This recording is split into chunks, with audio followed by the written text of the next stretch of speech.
Atomic Habits, written by James Clear.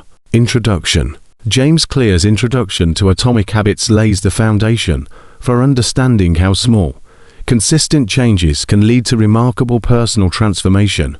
He begins by challenging the conventional wisdom that success requires drastic overhauls or monumental efforts. Instead, he introduces the concept of atomic habits, tiny behaviors that may seem insignificant in the moment, but, when repeated consistently, create massive results over time. He argues that people often misunderstand the nature of progress because they expect immediate, noticeable results. However, real change follows a compounding effect, much like how small interest accumulates over time in a bank account. This is why improving by just 1% each day may seem trivial, but can lead to exponential growth over months or years. He likens habits to the growth of bamboo. 4 years. It appears as though nothing is happening underground, but once the roots are deeply established, the bamboo shoots up almost overnight. This phenomenon explains why people often give up on habits to assume they don't see immediate results and assume their efforts are wasted when, in reality, meaningful progress is happening beneath the surface. Clear also highlights the fundamental flaw in traditional goal setting. Many people set ambitious goals, like losing 20 pounds, writing a book, or running a marathon, believing that achieving these milestones will bring success. However, he argues that goals are not the real problem, systems are. Goals provide direction, but it is the daily processes and habits that determine whether those goals are actually achieved. He provides an example. Two people might have the goal of writing a novel, but only the one who establishes a daily writing habit will succeed. This shift from goal-oriented thinking to system-based thinking is one of the core ideas in the book. He further explains that focusing solely on goals can actually be counterproductive. Once a goal is achieved, the motivation often disappears, leading to backsliding. For instance, someone who works hard to lose weight might revert to old eating habits after reaching their target weight, because they never developed a long-term system to sustain the results. Instead of obsessing over outcomes, Clear suggests that people should fall in love with the process. By optimizing systems, rather than fixating on goals, success becomes inevitable. One of the most profound insights Clear introduces is the relationship between habits and identity. He argues that people struggle with habit formation because they focus on what they want to achieve rather than who they want to become.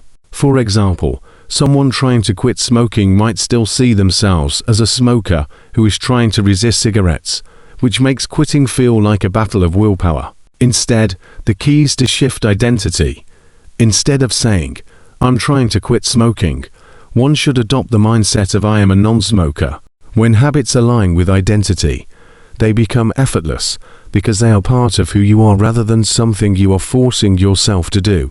He illustrates this concept with various real-life examples, such as elite athletes who don't just train occasionally, but see themselves as athletes, making exercise a natural and non-negotiable part of their daily lives. Clear also delves into the psychology of why habits are so powerful. He introduces the habit loop, a concept from behavioral science that explains how habits are formed and reinforced. The habit loop consists of 4 stages: cue, craving, response, and reward. The cue is a trigger that prompts a behavior, such as feeling stressed, which might lead to smoking. The craving is the desire to resolve the discomfort. The response is the actual behavior, smoking a cigarette. The reward is the feeling of relief that follows, reinforcing the habit for the future. Understanding this loop is crucial for making positive changes because it allows people to redesign their environment and mindset to break bad habits and form good ones. For instance, someone who wants to develop a reading habit might leave a book on their pillow queue, associate reading with relaxation craving, read for just a few minutes response, and feel a sense of accomplishment afterward, reward. Clear further explains that habits are not just individual actions, but part of a larger system that influences every aspect of life. He presents compelling research showing that successful individuals are not necessarily more disciplined or talented than others. They simply have better systems in place. He uses the example of the British cycling team, which went from being one of the worst teams in the world to dominating the Olympics by making tiny, consistent improvements in every area, optimizing bike seats, using better hand-washing techniques to prevent illness, and even improving sleep hygiene for better recovery. These micro-adjustments, though seemingly insignificant on their own, compounded into extraordinary performance over time. Another crucial point Clear makes in the introduction is the difference between motion and action. Many people mistake planning for progress, spending hours researching diets instead of actually eating healthier, or endlessly preparing to start a business without ever launching it. He explains that motion is a form of procrastination disguised as productivity, while real progress comes from taking action. He warns against the trap of waiting for the perfect time to start a new habit, emphasizing that success comes from doing small things consistently rather than waiting for ideal conditions. Finally, the introduction concludes by setting up the framework for the rest of the book, which is designed to provide actionable strategies for forming good habits and eliminating bad ones. Clear emphasizes that habits are not about willpower, but about designing an environment that makes success automatic. By structuring life in a way that makes good habits easy and bad habits difficult, transformation becomes effortless. He reassures readers that they don't need to be perfect, they just need to be consistent. With the right approach, anyone can change their habits, and in doing so, change their life. Chapter 1. The Surprising Power of Atomic Habits. James Clear begins Chapter 1 of Atomic Habits by challenging the common belief that success requires massive, immediate change. Instead, he argues that real progress comes from the accumulation of small, daily improvements, what he calls atomic habits. He introduces the 1% rule, which states that getting just 1% better every day may seem trivial at first, but over time, these tiny improvements compound into remarkable results. He uses an airplane analogy to illustrate this point. If a plane departing from Los Angeles shifts its course by just a few degrees, it will end up in New York instead of Washington, D.C. This demonstrates how small, consistent changes can lead to dramatically different outcomes over time. However, because the effects of good habits are not immediately visible, people often dismiss them as insignificant or ineffective. Clear explains that habit formation follows a delayed return system, meaning the benefits of good habits accumulate beneath the surface before they become noticeable. He likens this process to heating an ice cube in a room.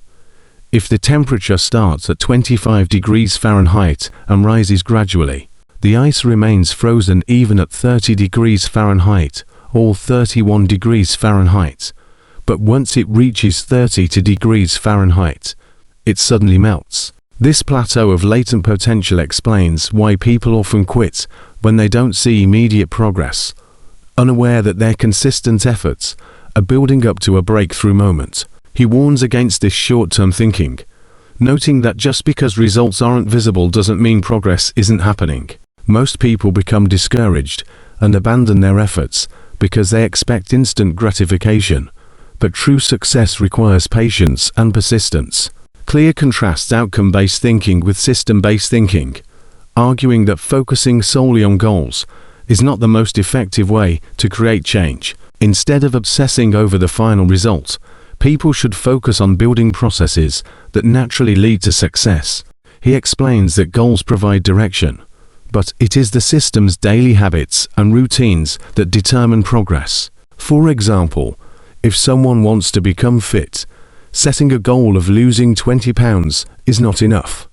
They must establish sustainable eating and exercise habits that align with a healthy lifestyle. Clear emphasizes that the key to lasting change is shifting identity rather than just pursuing an outcome. One must become the type of person who embodies that change. For instance, instead of saying, "I want to run a marathon," it is more effective to say, "I am a runner." This identity shift makes the habit feel natural and effortless because it aligns with how a person sees themselves. The more someone identifies with a behavior, the more likely they are to sustain it long term. He gives the example of smokers trying to quit. Those who say, "I'm trying to quit smoking" are still identifying as smokers, making it harder to resist temptation, whereas those who say, "I'm not a smoker" reinforce a new self-image that supports the desired behavior. Clear introduces the concept of habit compounding, explaining that just as money grows exponentially through compound interest, habits work the same way. Small good habits, like reading 10 pages a day, exercising for 5 minutes, or saving a tiny amount of money regularly, may seem insignificant at first, but over time, they create massive positive change. On the other hand, bad habits also compound in the opposite direction. Small negative behaviors, like frequently eating junk food, skipping workouts, or procrastinating for a few minutes each day, might not seem harmful in the moment, but they add up over months and years to create major problems. Just as poor financial decisions can accumulate into debt, bad habits accumulate into failure, making it crucial to be aware of small daily choices.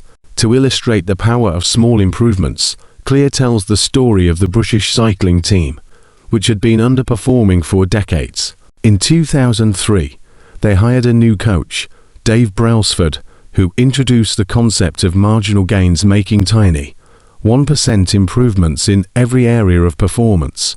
Instead of focusing solely on big changes, Brailsford and his team optimized every detail, from redesigning bike seats to ensure better comfort, to changing the cyclists' pillows for improved sleep, to refining their diet for optimal energy. They even painted the inside of their bike transport van white to detect dust that could affect performance. Individually, these changes seemed small, but collectively, they compounded into massive success. Within a few years, British cyclists dominated the Olympics, Tour de France, and World Championships, proving that small habits can produce extraordinary outcomes. This example reinforces Clear's central idea. Success isn't about making one big leap, but about committing to tiny, consistent improvements over time.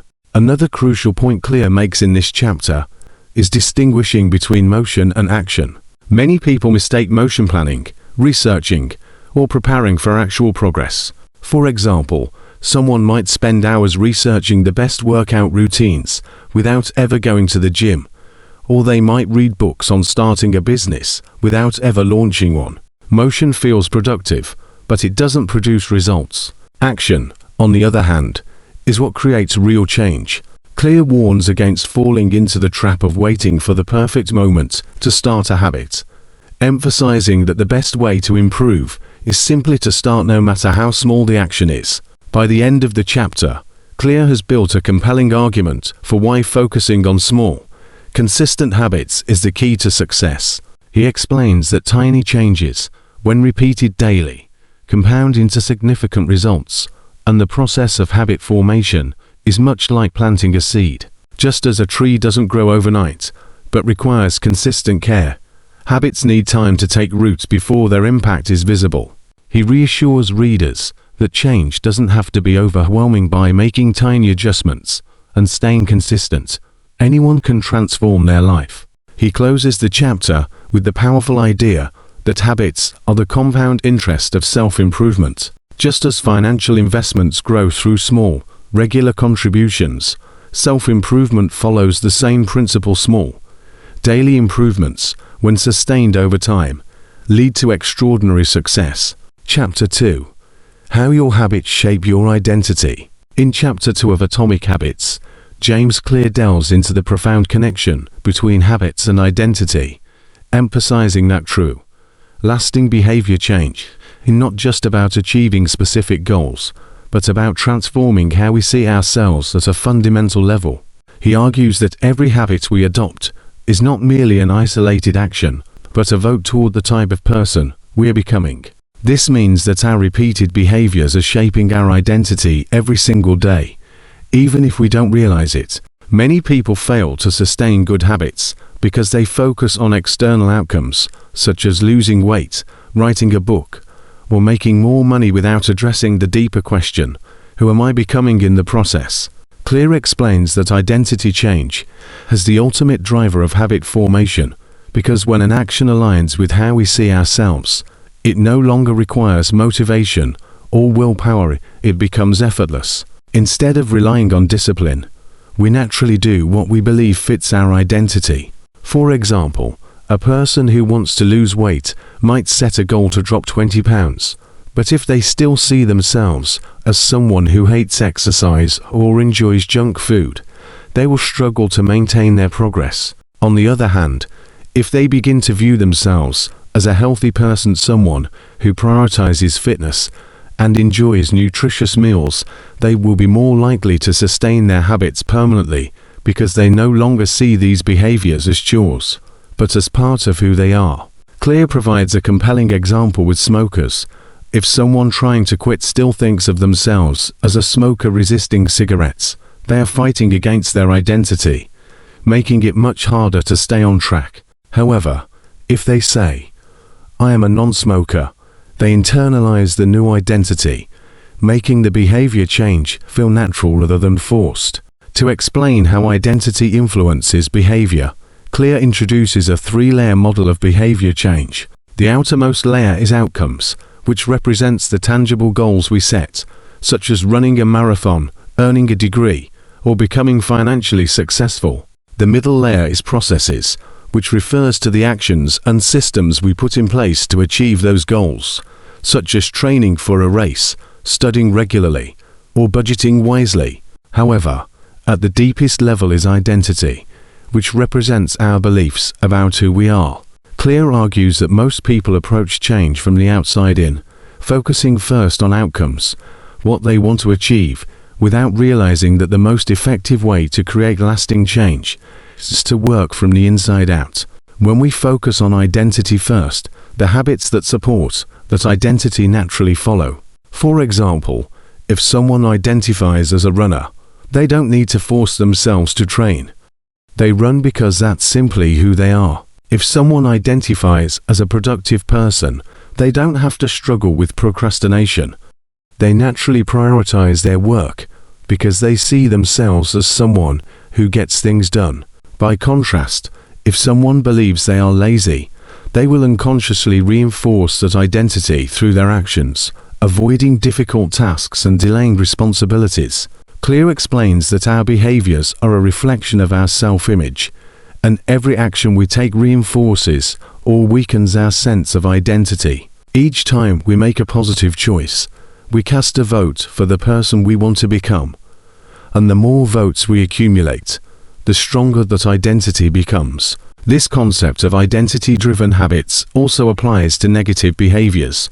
When people repeatedly engage in bad habits, they begin to internalize a negative self-image. For example, someone who constantly procrastinates might start believing they are a lazy person, making it even harder to take action in the future. Someone who frequently overspends might start believing they are bad with money, reinforcing reckless financial habits. These identity-based beliefs become self-fulfilling prophecies.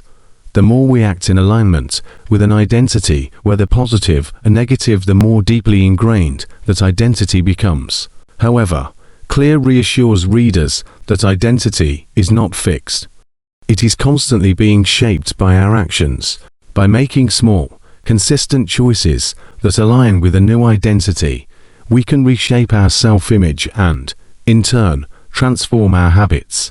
This means that we don't need to achieve a certain milestone before adopting a new identity. We can start embodying that identity right now. For example, someone who wants to become a writer doesn't need to wait until they've published a book.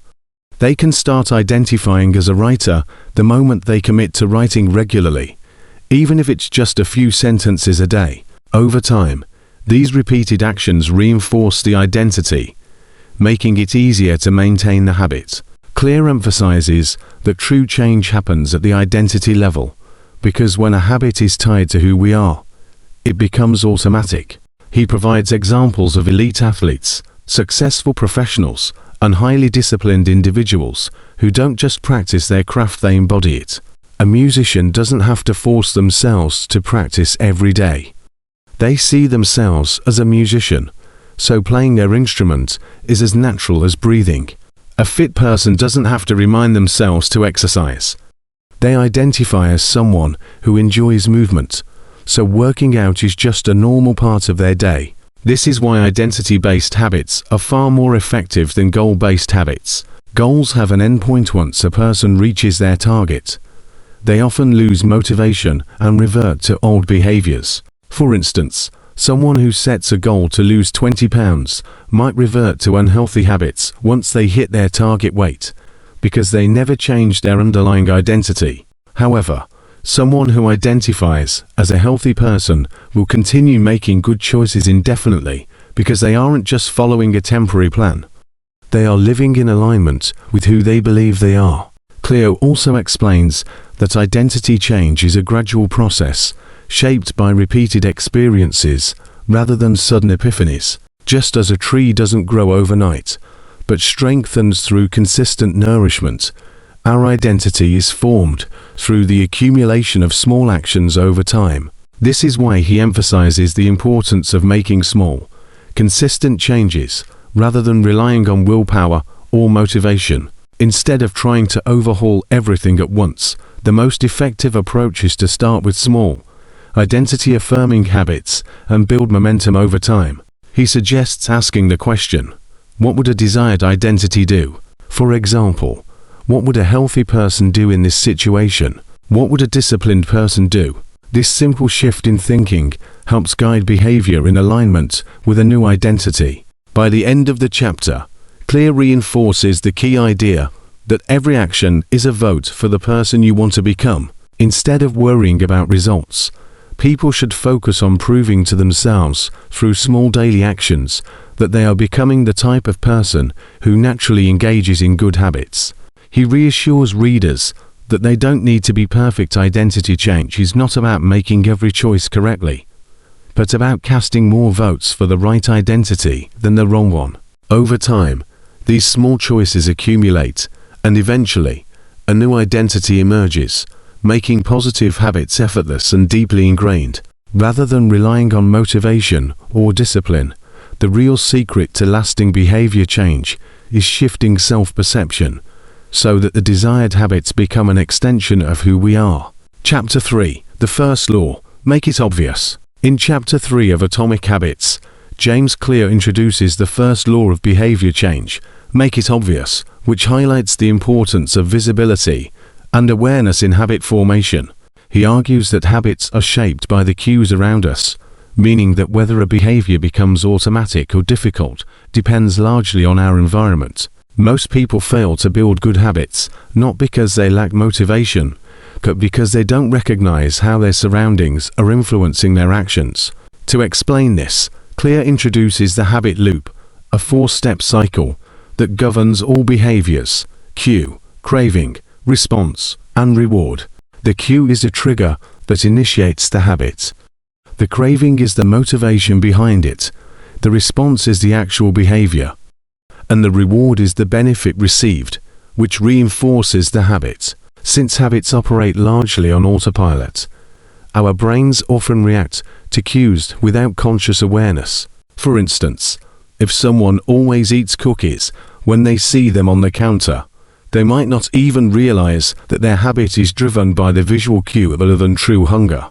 Because of this, Clear emphasizes that the key to changing behavior is not willpower, but awareness specifically, recognizing the cues that trigger our actions. He introduces the habit scorecard, an exercise designed to bring unconscious behaviors into conscious awareness by writing down daily habits and labeling them as positive, negative, or neutral. This simple act of self-reflection helps individuals realize how their environment has been shaping their actions without them noticing. Once people are aware of their habits, the next step is to redesign their environment so that cues for good habits become obvious, while cues for bad habits become invisible. Clear explains that the physical spaces we occupy are constantly influencing us in subtle ways. If someone keeps their phone next to their bed, they are more likely to scroll social media first thing in the morning. If a TV remote is always on the couch, they are more likely to watch TV instead of reading. By adjusting these cues, we can effortlessly change our habits. For example, if someone wants to drink more water, they should place a water bottle on their desk. If they want to eat healthier, They should keep fruits and vegetables at eye level in the fridge, while hiding junk food in a hard-to-reach cabinet. This concept is backed by real-world research. Clear cites a study in which a hospital increased water consumption simply by placing bottled water in more prominent locations than soda, proving that small environmental changes can lead to significant behavior shifts.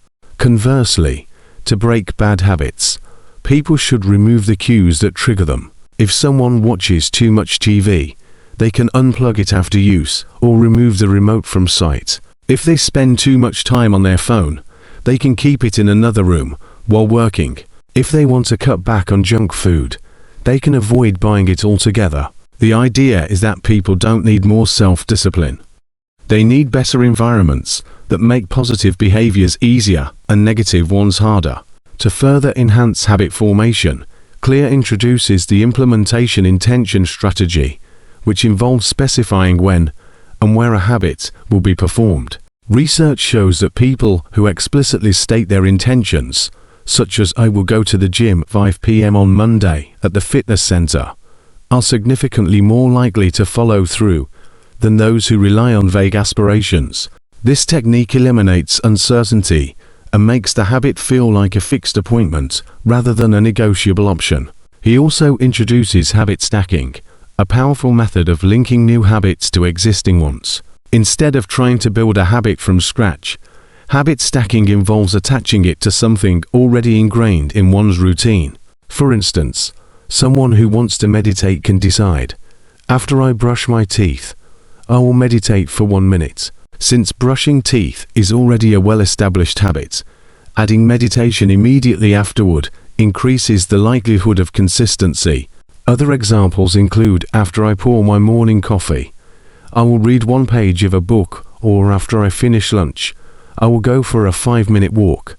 Habit stacking leverages the brain's natural ability to associate behaviors, making it easier to integrate new habits into daily life. Clear emphasizes that successful people are not more disciplined than others. They simply structure their environments in a way that makes positive behaviors the default option. He warns against relying on motivation, as it is unreliable and fluctuates daily. Instead, he argues that shaping one's surroundings to promote good habits is a far more effective strategy. If someone wants to exercise regularly, they should keep their workout clothes visible and ready to go. If they want to play the guitar more often, they should leave it in the middle of the living room rather than in a closet. The easier it is to see and access something, the more likely the brain is to engage with it. This concept is called environmental design, and it has been proven to be one of the most effective habit-building techniques. Clear also highlights how small adjustments in our surroundings can have profound impacts over time. He explains that many habits fail not because people are incapable of change, but because their environment is structured against them. If a person constantly reaches for unhealthy snacks, it is likely because they are readily available. If they find it difficult to read, it may be because their books are hidden on a shelf, while distractions like the TV are easily accessible. By making slight modifications, such as placing a book on their pillow or arranging their workspace to reduce clutter, they can nudge themselves toward better habits effortlessly. He compares this to designing a home where the layout naturally encourages positive behaviors. Just as an architect carefully plans a building structure to make movement more efficient, people can design their personal environments to make good habits flow naturally. In addition to physical cues, Clear discusses the power of social cues in shaping behavior. Humans are deeply influenced by the people around them, often mimicking the habits of those in their social circles. If someone spends time with fit and active friends, they are more likely to adopt healthy behaviors. If they are surrounded by colleagues who take frequent breaks to chat, they may find themselves doing the same. Clear suggests deliberately surrounding oneself with people who embody the habits they wish to develop. A social reinforcement plays a major role in habit formation. This means joining groups, communities, or workplaces where the desired behaviors are normal and encouraged. He also discusses the importance of designing default options to encourage good habits. For instance, Setting up automatic bill payments ensures that financial responsibilities are met without effort. Subscribing to a healthy meal service removes the temptation of fast food. Using website blockers reduces distractions and promotes focus. These strategies eliminate friction and make good choices inevitable. He emphasizes that people don't rise to the level of their goals. They fall to the level of their systems. By designing systems where good habits are the path of least resistance, people can achieve lasting transformation. By the end of the chapter, Clear reinforces the central idea that behavior is a product of our environment, and to make good habits stick, people must make their cues obvious, visible, and unavoidable. He argues that habit change is not about sheer willpower, but about intentionally crafting an environment that naturally encourages success. Whether it's placing gym shoes by the door, keeping a gratitude journal on the nightstand, or setting up a workspace free of distractions, these small but powerful environmental adjustments create a ripple effect that leads to long-term habit formation. Conversely, by reducing exposure to negative cues, hiding social media apps, keeping unhealthy food out of sight, or working in a distraction-free environment, people can break bad habits without feeling like they are exerting constant effort. Through intentional design and strategic awareness, anyone can create an environment where good habits flourish effortlessly. Chapter 4. The Second Law. Make it attractive. In Chapter 4 of Atomic Habits, James Clear introduces the second law of behavior change, make it attractive, which emphasizes that habits become easier to adopt when they are appealing and pleasurable. He explains that motivation is largely driven by dopamine, a neurotransmitter responsible for desire, pleasure, and reinforcement learning. Contrary to popular belief, dopamine is not just released when we experience pleasure, but is primarily triggered in anticipation of pleasure. This means that the more we anticipate a behavior to be enjoyable, the more likely we are to engage in it repeatedly. He explains that habits are formed based on the habit loop, which consists of 4 stages: cue, craving, response, and reward. The craving stage is particularly important because it is the emotional and psychological force that drives our actions.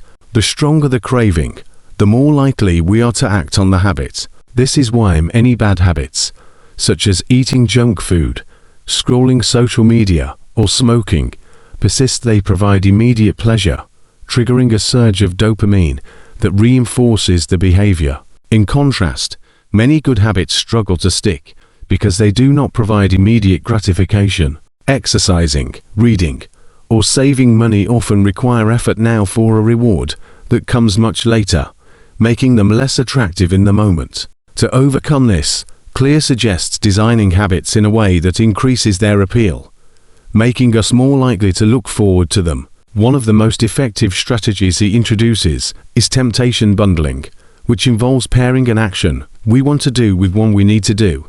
This leverages the brain's natural craving for pleasure by linking a beneficial habit with an enjoyable one. For instance, if someone loves watching Netflix but struggles to exercise, they could allow themselves to watch their favorite show only while working out. Similarly, someone who enjoys listening to audiobooks but finds house cleaning tedious could only listen to audiobooks while cleaning.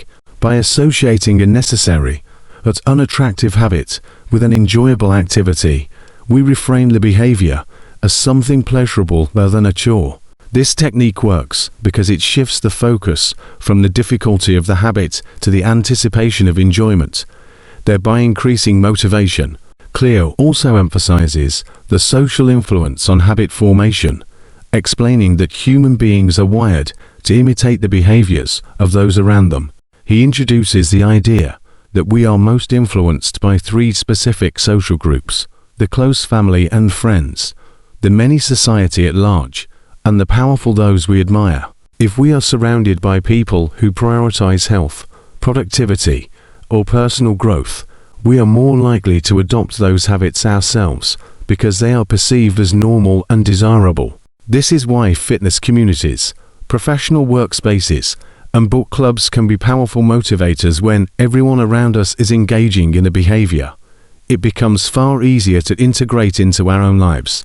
Conversely, if we are constantly surrounded by people who engage in negative habits, we are more likely to pick up those behaviors, often without realizing it.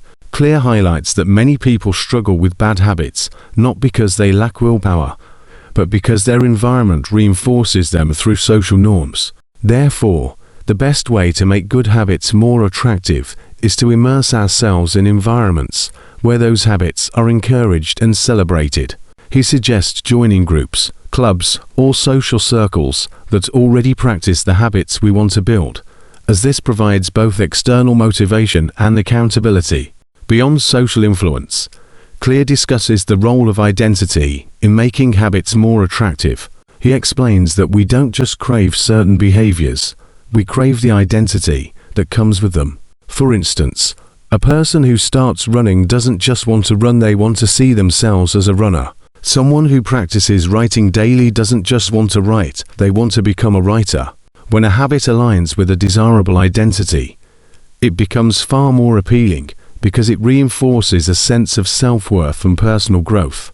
To capitalize on this, Clear suggests reframing habits as a means of embodying the person we want to become. Instead of saying, "I have to exercise," we should say, "I am the type of person who takes care of their body." Instead of thinking, "I need to wake up early," we should think, "I am the type of person who values discipline." This shift in mindset increases motivation by making habits feel like a natural part of our character, rather than obligations we are forced to complete. Another key insight Clear provides is that cravings are not just about the action itself, but about the anticipation of pleasure. Dopamine spikes are strongest before we engage in a habit, not during or after. This means that by increasing the excitement and anticipation around a habit, we can make it more attractive.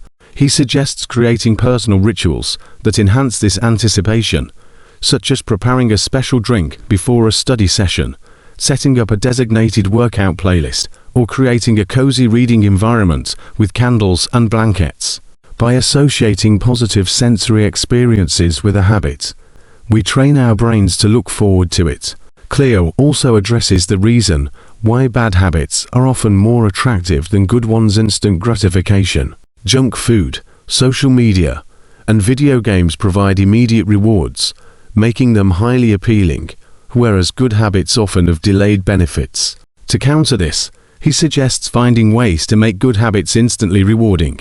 For example, if someone is trying to eat healthier, they could experiment with delicious but nutritious recipes to make the experience enjoyable rather than restrictive. If they are trying to build a reading habit, they should start with books that genuinely interest them rather than forcing themselves to read dense material. By making the process pleasurable, habits become easier to sustain. Another powerful technique Clear discusses is habit reinforcement through reward systems.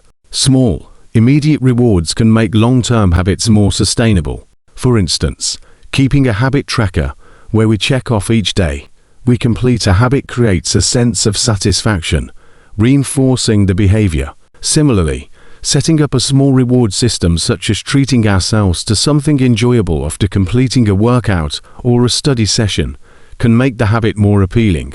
However, he warns against choosing rewards that contradict the habit itself, such as rewarding a workout with junk food, as this undermines progress. Instead, rewards should align with the habit's purpose, such as buying new running shoes after consistently exercising for a month, or allowing extra leisure time after completing work tasks. Clear also emphasizes that habits should be designed for enjoyment rather than discipline alone. Many people fail to stick to habits because they choose methods that feel like punishment rather than pleasure. For example, if someone hates running, they should try swimming, dancing, or hiking instead, any activity that achieves the same goal while being more enjoyable. If reading feels boring, they should explore genres that genuinely excite them. The key is to find variations of good habits that naturally appeal to personal interests, making them more likely to become long-term behaviors. Ultimately, Clear argues that habit formation is not about forcing discipline, but about making desired behaviors so attractive that we naturally want to do them. He explains that by making small changes to increase the appeal of good habits through social influence, identity shifts, anticipation, habit stacking, and immediate rewards, we can rewire our brains to crave behaviors that lead to success. Conversely, he suggests making bad habits less attractive by removing their appealing aspects. For instance, if social media is too tempting, switching the phone to grayscale can reduce its visual appeal. If junk food is too accessible, keeping it out of sight or replacing it with healthier alternatives can decrease cravings. By intentionally designing our environment and mindset to make positive behaviors more rewarding, we can make habit formation effortless and enjoyable, ultimately leading to lasting change. Chapter 5. The Third Law. Make it easy. In Chapter 5 of Atomic Habits, James Clear introduces the third law of behavior change, make it easy, emphasizing that the key to building lasting habits is not willpower or motivation, but reducing friction and making the desired behavior effortless. He explains that humans are wired to follow the law of least effort, meaning we naturally gravitate toward actions that require the least energy. If something is difficult or inconvenient, we are likely to procrastinate or avoid it, whereas if it is simple and seamless, we are far more likely to do it repeatedly. Clear dismantles the common belief that success in habit formation depends on sheer discipline, arguing instead that environment design, automation, and simplifying the first steps are far more effective strategies. He highlights that in any given situation, people tend to choose the option that is easiest, quickest, and most accessible. This is why many people default to watching TV instead of exercising, ordering fast food instead of cooking, or scrolling social media instead of reading a book. It's not necessarily because they lack motivation, but because these behaviors are designed to be effortless, while the positive alternatives often involve friction. Understanding this principle allows us to reshape our surroundings and behaviors in a way that makes good habits easy and bad habits difficult. One of the most powerful strategies Clear introduces is the 2-minute rule, which states that any new habit should start with a version that takes no more than 2 minutes to complete. This concept is based on the idea that the most important step in building a habit is simply showing up. Instead of setting an ambitious goal for an hour every day, a person should start with write one sentence. Instead of go to the gym 5 times a week, they should begin with put on workout clothes. The idea is to make the starting point so easy that it feels impossible to fail. Once a person establishes the habit of showing up, they are naturally more likely to continue the behavior. For example, a person who commits to reading just 1 page often finds themselves reading for several minutes. Someone who commits to just stepping into the gym often ends up working out. By lowering the entry barrier, the brain perceives the task as easy, removing resistance and making the habits automatic over time. Clear emphasizes that repetition is far more important than perfection when forming a habit. Many people fail to build good habits because they focus too much on getting everything right instead of simply practicing consistently. He argues that habits are formed not through intensity, but through frequency, meaning that doing something imperfectly, but often is better than doing it perfectly once in a while. He uses the analogy of learning to play an instrument. A musician who practices for just 5 minutes every day will improve far more than someone who plays for 2 hours once a month. This applies to all habits, whether it's writing, exercising, learning a language, or meditating. The more often a habit is performed, the stronger the neural pathways become, making the action automatic. Clear introduces environment design as one of the most powerful tools for making habits easy. He explains that if a habit requires too much effort to start, we are far less likely to do it. Therefore, restructuring our surroundings in a way that makes good habits convenient and bad habits inconvenient is crucial. If someone wants to practice guitar more often, they should keep the instrument in the middle of the room instead of in its case. If they want to drink more water, they should keep a bottle within reach at all times. If they want to eat healthier, They should place fruits and vegetables in an accessible spot while storing junk food out of sight. By shaping the environment to make good habits the default option, people can make progress effortlessly. Another important concept Clear discusses is the power of decisive moments, small choices that set the course for what happens next. He argues that many of our behaviors are determined by a handful of critical moments each day. For example, deciding to put on running shoes makes it much more likely that we will go for a run, just as deciding to sit on the couch with a bag of chips makes it likely that we will binge watch TV. Clear suggests identifying these key moments and shaping them in a way that favors positive behavior. If someone struggles to study, setting up a designated study space and sitting down with a book in front of them increases the likelihood of engaging in focused work. By making the first step easy, they naturally build momentum, leading to sustained effort. Clear also highlights the importance of reducing friction for good habits while increasing friction for bad ones. If a behavior is effortless, we are likely to do it more often, whereas if it is inconvenient, we are less likely to engage in it. For example, someone who wants to read more can place books in every room, making them easy to pick up, while someone who wants to reduce screen time can keep their phone in another room or delete distracting apps. If going to the gym has a 30-minute drive, a person is more likely to skip workouts. But if they choose a gym close to home, the effort required to exercise is significantly reduced. Similarly, if a person wants to stop watching TV, they can remove batteries from the remote or unplug the device after each use.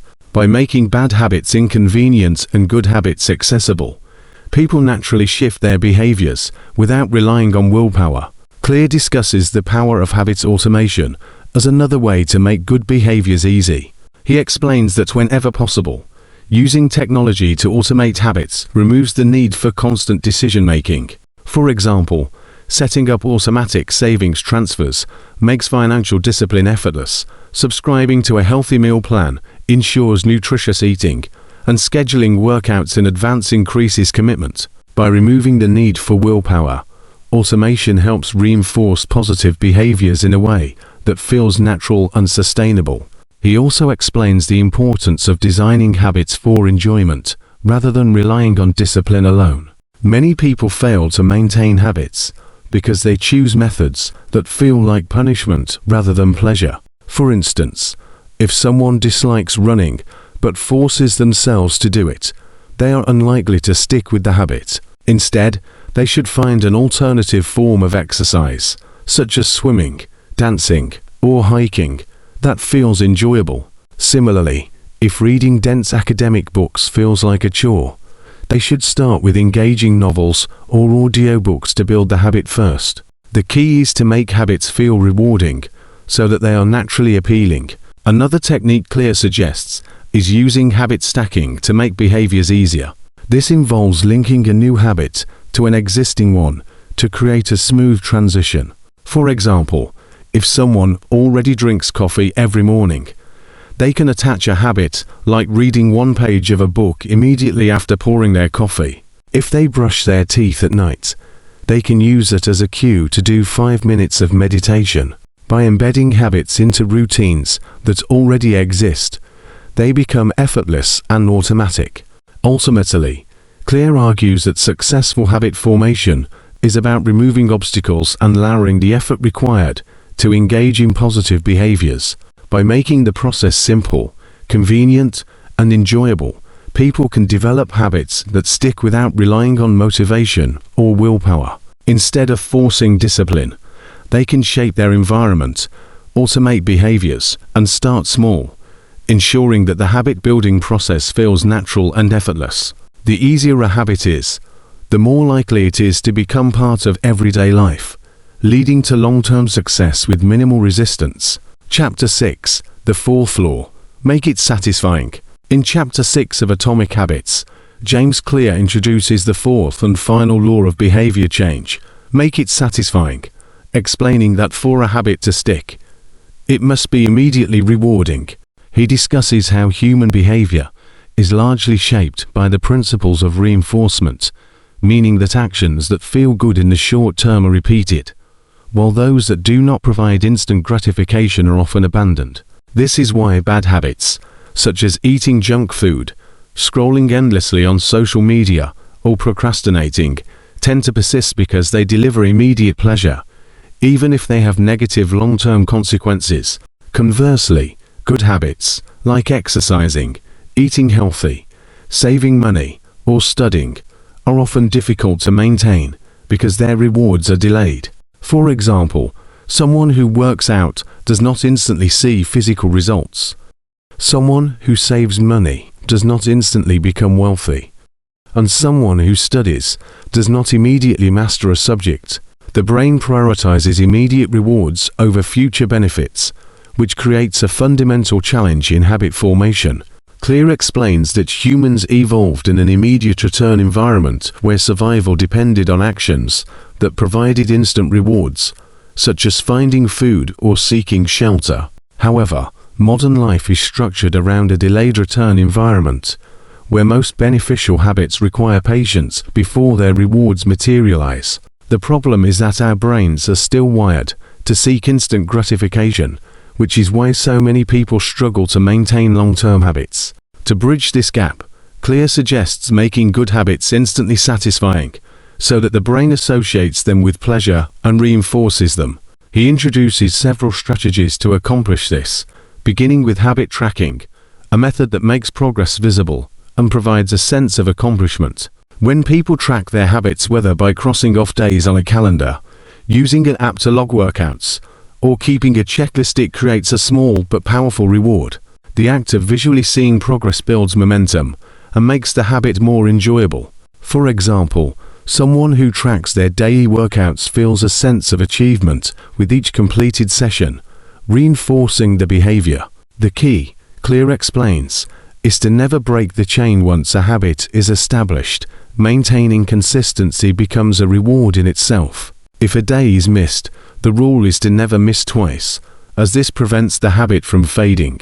Another technique he introduces is temptation bundling, which involves pairing a necessary habit with an enjoyable activity. For example, someone who loves watching TV but struggles with exercise can allow themselves to watch their favorite show only while on a treadmill. This creates an immediate reward for working out, making the habit more appealing. Similarly, someone who dislikes housework can listen to their favorite podcast while cleaning, or someone who struggles to study can reward themselves with a piece of chocolate after finishing a chapter. By combining an enjoyable activity with a necessary one, habits become more satisfying and are more likely to be repeated. Clear also discusses the power of identity-based satisfaction, explaining that habits become inherently rewarding when they align with the person we want to become. Instead of focusing solely on external rewards, he encourages people to take pride in embodying their desired identity. For example, someone who eats healthy can feel satisfaction in knowing they are a healthy person, while someone who reads daily can take pride in being a knowledgeable person. By associating habits with self-identity, they become intrinsically satisfying, making them more sustainable. Another important factor in making habits satisfying is social reinforcement. Clear explains that humans are social creatures, and behaviors that are praised or recognized by others are more likely to be repeated. This is why habits that involve accountability, such as joining a fitness group, studying with a friend, or sharing progress on social media, tend to last longer. When others acknowledge our progress, it creates a sense of reward, reinforcing the habit. He also warns against misaligned rewards, explaining that rewarding a habit in a way that contradicts its purpose can backfire. For example, someone who rewards themselves with junk food after a workout is reinforcing the opposite behavior of what they intended to build. Instead, rewards should align with the habit itself, such as buying new workout gear, rather consistently exercising for a month. Clear also explores the emotional satisfaction of habits, emphasizing that people are more likely to stick with behaviors that make them feel good immediately. This is why gamification, turning tasks into challenges, using point systems, or setting up milestones can enhance motivation. For example, someone saving money can turn it into a challenge by setting milestones and rewarding themselves when they reach each goal. Similarly, someone who struggles to study can turn learning into a game by setting a timer and trying to beat their own record. By making habits fun, they become easier to maintain.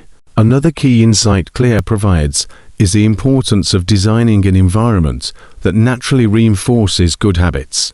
He explains that when habits are embedded into daily life in a way that makes them enjoyable, they become self-sustaining. For example, someone who wants to read more can create a cozy reading nook with comfortable seating and good lighting, making the habit of reading more pleasurable.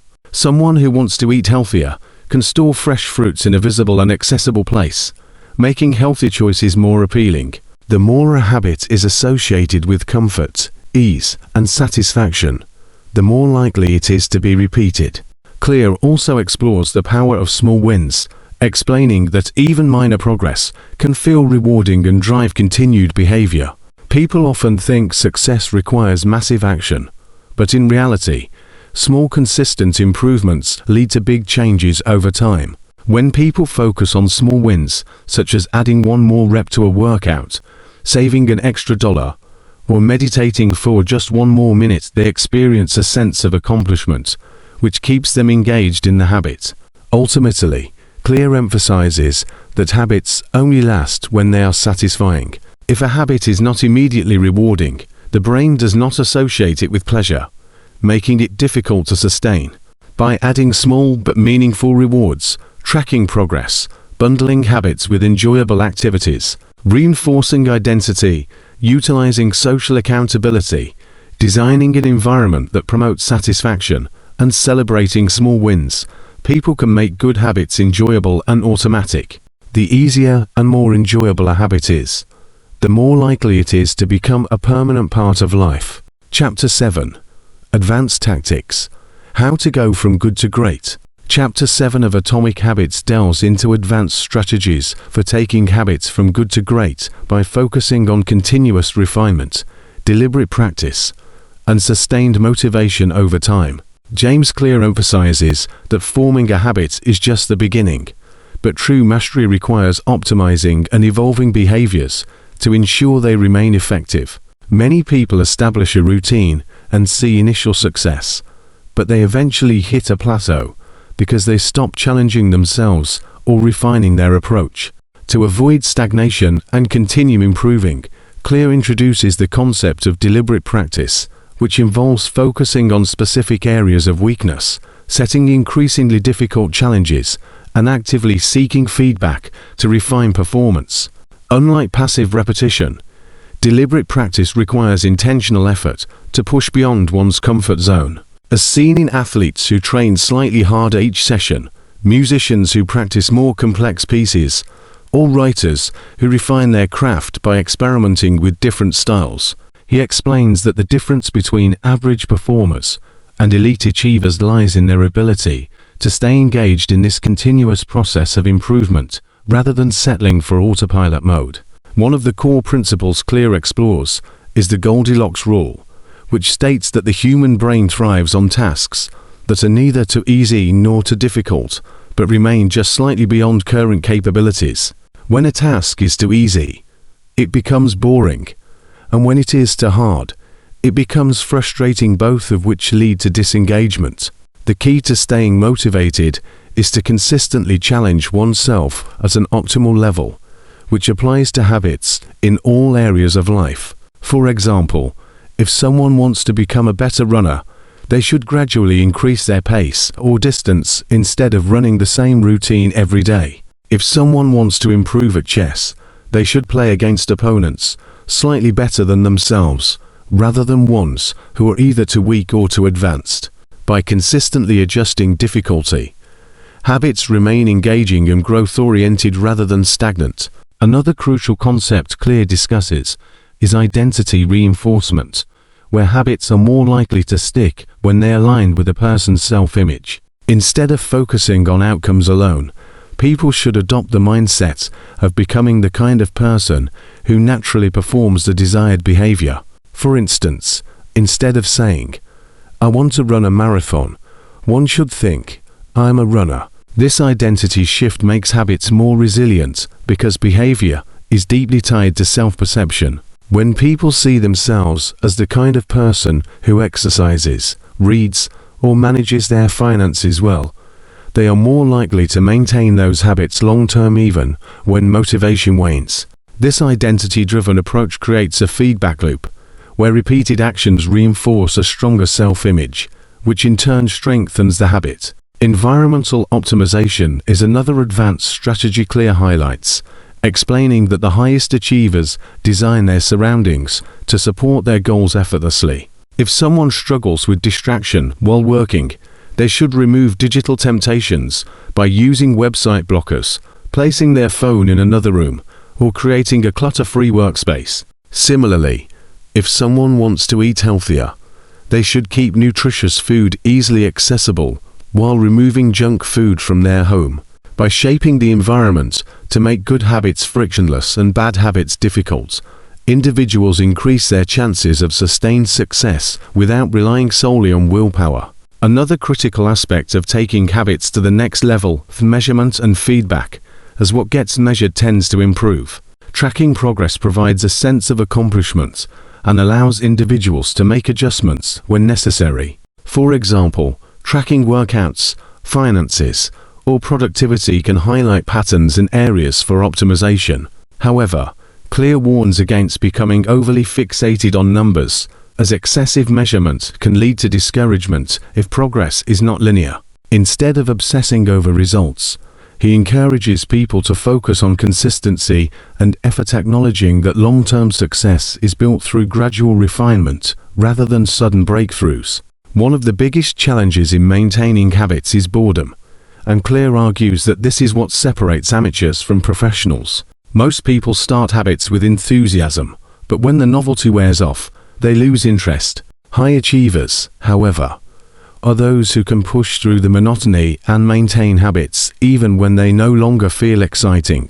This applies to athletes who train daily despite exhaustion, writers who continue producing content despite creative blocks, or students who keep studying even when material feels repetitive. The ability to show up and execute consistently regardless of mood is the defining characteristic of mastery. To make habits even easier to sustain, Clear discusses automation and simplification, which involves reducing friction and making desired behaviors as effortless as possible.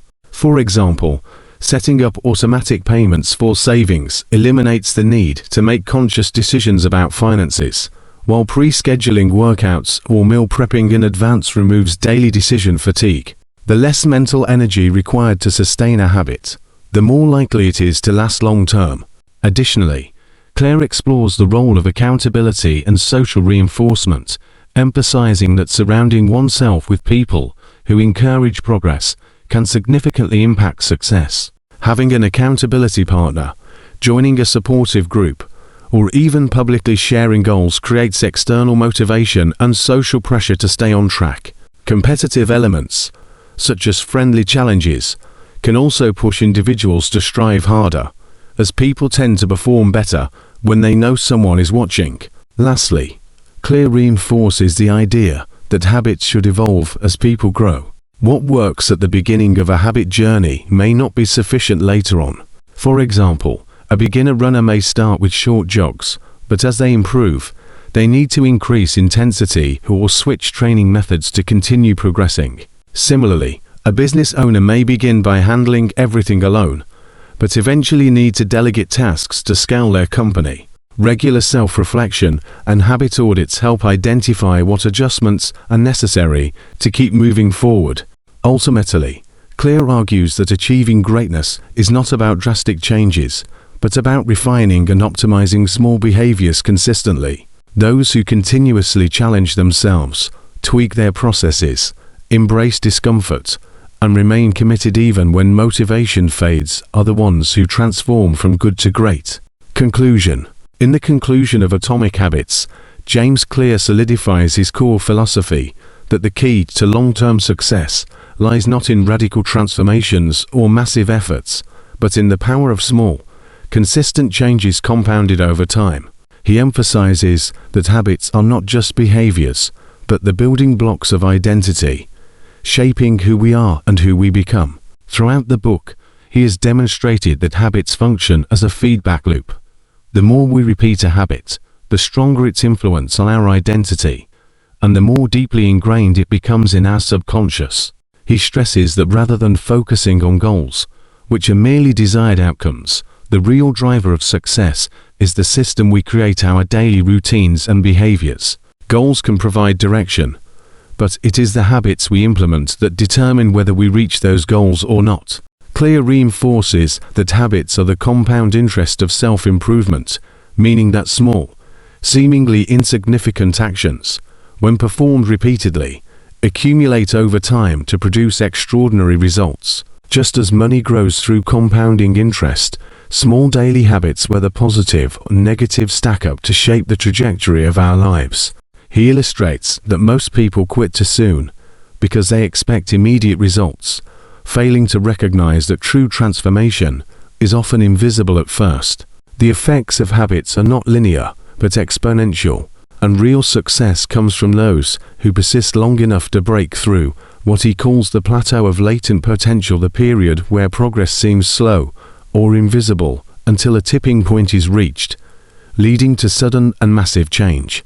He warns against the all or nothing mentality, explaining that even a 1% improvement each day, though it seems insignificant in the moment, can lead to remarkable outcomes over months and years.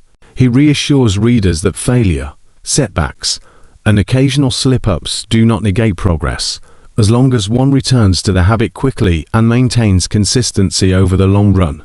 He explains that successful people are not those who never fail, but those who never stop getting back on track. Instead of perfectionism, the focus should be on getting back into alignment with the desired habit as quickly as possible.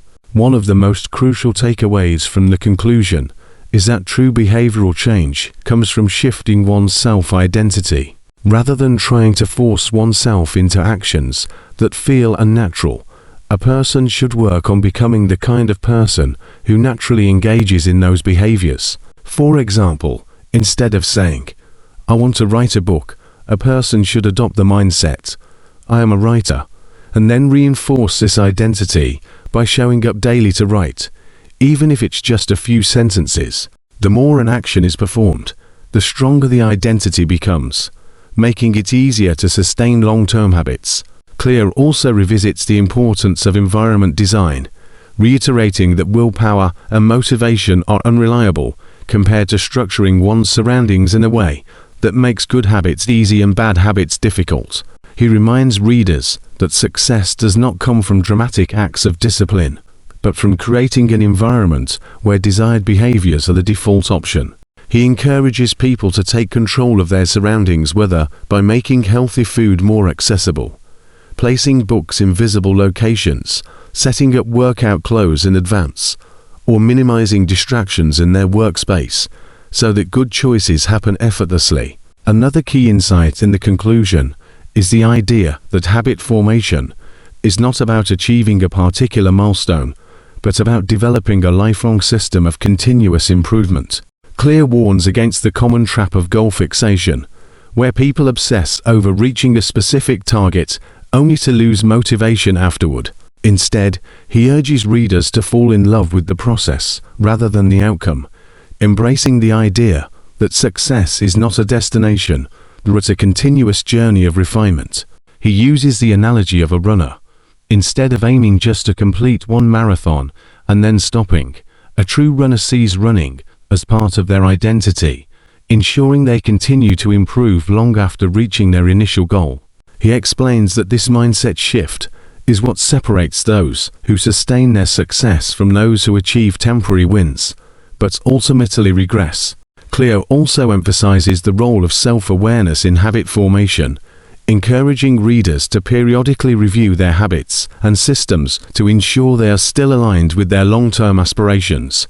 Since circumstances, goals, and priorities change over time, It is essential to adapt and refine habits rather than sticking rigidly to outdated routines. He advises tracking progress and occasionally conducting a habit audit to identify which behaviors are serving one's growth and which are holding one back. He reminds readers that habits should evolve alongside personal development, ensuring they remain effective at different stages of life. In reinforcing these ideas, Clear reassures readers that while change may feel overwhelming at times, it is always within reach. No matter how deeply ingrained bad habits may be, or how far someone feels from their goals, transformation is possible by starting small and being consistent. He dispels the myth that motivation is necessary for change, explaining that action itself creates motivation. When people take small steps forward, they generate momentum, making it easier to keep going. He leaves readers with a powerful realization. The trajectory of life is determined not by grand resolutions or overnight changes, but by the tiny choices made daily. Ultimately, he urges readers to take responsibility for shaping their future by mastering their habits, understanding that by improving just 1% each day, they can design a life of success, fulfillment, and continuous self-improvement.